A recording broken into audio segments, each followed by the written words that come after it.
It's created for when people are saying maybe as well. RSVP response maybe. Okay, so send communication when the trigger should be guest responded maybe to RSVP invite, and then I'll click on create, go manage, and then I can again set up the email template as RSVP maybe. For this ticket also RSVP maybe, and I will save it.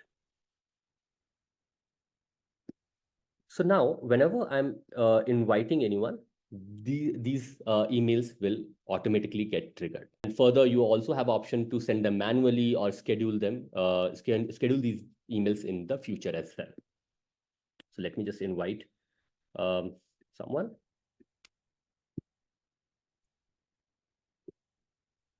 So I'll invite Mayank.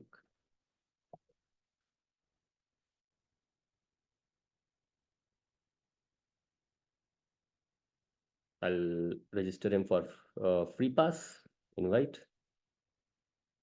So attendee is added successfully. So Mayank would have got the invite, which we just set up in the communication.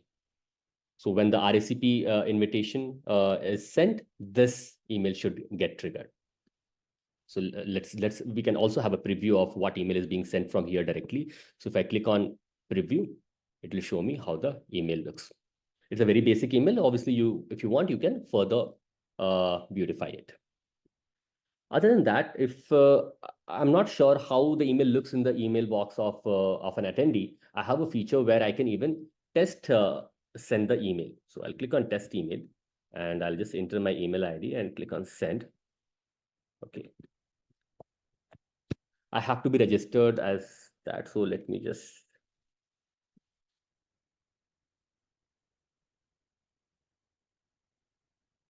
Yeah.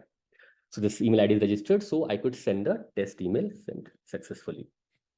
So I can check in my email box. Yes, I have received the email.